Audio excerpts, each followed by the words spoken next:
আসসালামু আলাইকুম, welcome to জেস্ট life. পাঙ্গাস মাছ আমরা অনেকেই পছন্দ করি না এর আষ্টে গন্ধের জন্য। তবে আজকের রেসিপিটি ফলো করে যদি আপনারা রান্না করেন তাহলে ট্রাস্ট মি, পাঙ্গাস মাছও হয়ে যাবে আপনাদের ফেভারিট মাছের তালিকার অন্যতম একটি মাছ।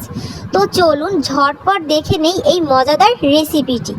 এজন্য আমি কড়াইতে তেল দিয়ে দিচ্ছি, 3 টেবিল চামচের মতো তেল দিয়েছি আমি, আর দিয়ে দিচ্ছি পেঁয়াজ কুচি।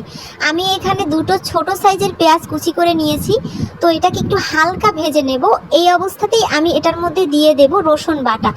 আমি এখানে দুটো রসুন পেস্ট করে নিয়েছিলাম। একটু রসুন বাটাটা বেশি দেব, কারণ এতে করে মাছের যে একটা স্বাদ সেটা অনেকটাই বেড়ে যাবে। তো এটাকে একটুখানি কষিয়ে নিচ্ছি। এটা যখন একটু কষানো হয়ে যাবে এই অবস্থায় আমি দিয়ে দেব এখানে মরিচের গুঁড়ো। আমি 2 টেবিল চামচের মতো মরিচের গুঁড়ো আর 1 টেবিল চামচের মতো হলুদের গুঁড়ো দিয়েছি। এরপর আমি মশলাটাকে ভালোভাবে কষিয়ে নেব। মশলাটা একটু কষানো হলে দিয়ে দিচ্ছি ভাজা জিরার গুঁড়ো। আমি জিরাটাকে হালকা একটু ভেজে তারপরে এটাকে গুঁড়ো করে নিয়েছি, এটাকেও দিয়ে দিলাম। এরপর একটু কষাতে হবে। যদি এটা একটু শুকনো হয়ে যায় তখন একটু পানি অ্যাড করতে পারেন। আমি কিন্তু স্বাদ অনুযায়ী লবণও দিয়ে দিয়েছি। তো আমি আরেকটু পানি অ্যাড করে আবারও কষিয়ে নিচ্ছি। মশলাটা যত কষানো হবে মাছের স্বাদটা ততই বেড়ে যাবে। তো এরপরে দেখুন একটু যখন ভাজা ভাজা হয়ে গেছে মশলা, ওই অবস্থায় আমি মাছগুলো দিয়ে দিয়েছি। মাছগুলোকে আমি খুব ভালোভাবে এটাকে ধুয়ে নিয়েছি। একটু লেবুর রস দিয়েও আমি এটাকে বেশ কিছুক্ষণ মাখিয়ে রেখেছিলাম। এতে করে কিন্তু এটার গন্ধটা অনেকটাই চলে যাবে। মাছ রান্না বা এর গন্ধটা অনেকটাই ডিপেন্ড করে এর ধোয়ার উপরে। তো এই বিষয়টা খেয়াল রাখবেন। আমি এখানে পানি দিয়ে দিয়েছি আর মাছটাকে একটু নেড়ে চেড়ে তারপরে আমি এটাকে ঢেকে দেব। জাস্ট 5 মিনিটের জন্য ঢাকবো। এরপর ঢাকনাটা খুলে আমি এটাতে একটুখানি কাঁচামরিচ দিয়ে দিচ্ছি। আমি এখানে 4-5টার মতো কাঁচামরিচ দিয়েছি। আর এরপর মাছটাকে ফুটিয়ে নেব। এখন আর কোনো ঢাকনা দেওয়ার প্রয়োজন নেই। মাছটাকে এভাবেই আপনাদের ফুটিয়ে নিতে হবে।